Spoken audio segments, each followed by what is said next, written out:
Assalamualaikum warahmatullahi wabarakatuh.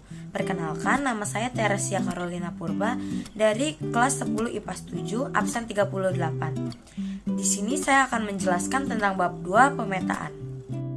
Dari bab 2 ini dibagi menjadi 3 subbab, yaitu peta, SIG, dan penginderaan jauh. Pertama ada peta. Apa itu peta?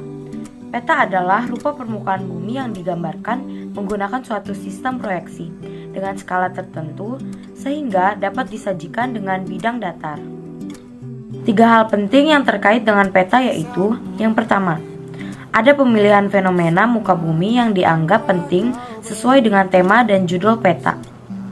Yang kedua, ada proses pemindahan bentuk muka bumi dalam bidang datar dengan menggunakan sistem proyeksi. Yang ketiga, ada proses pengecilan ukuran muka bumi yang sebenarnya dengan menggunakan skala. Fungsi peta. Fungsi peta yang pertama yaitu menunjukkan posisi atau lokasi suatu wilayah di muka bumi. Yang kedua, memperhatikan atau menggambarkan fenomena-fenomena dan bentuk-bentuk pada permukaan bumi. Yang ketiga, memperhatikan ukuran, luas daerah, dan jarak di permukaan bumi. Yang ketiga, menyajikan informasi dalam konteks keruangan. Lalu ada tujuan peta. Apa saja sih tujuan dari peta? Yang pertama, untuk membantu suatu pekerjaan, misalnya untuk navigasi atau perencanaan.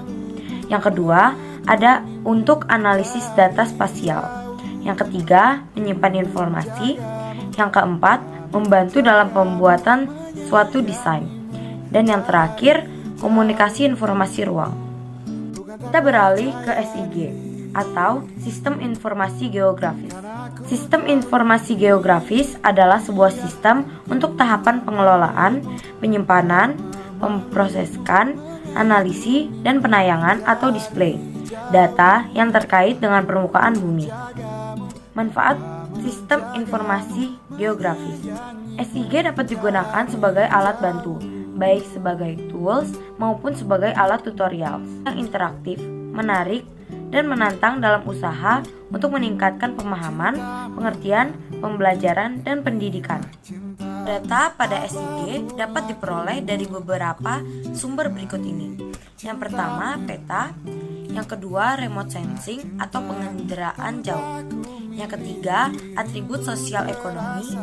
Yang keempat, atribut sumber daya alam. Dan yang terakhir, sistem manajemen data dasar. Kita beralih lagi ke materi yang terakhir, yaitu pengenderaan jauh.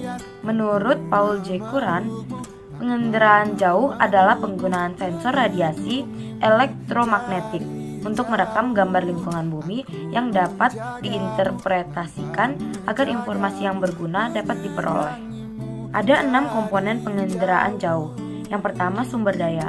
Lalu ada atmosfer, perolehan data, objek, sensor, dan yang terakhir penggunaan data. Jenis citra penginderaan jauh juga dibagi 2, yaitu citra foto dan citra non-foto.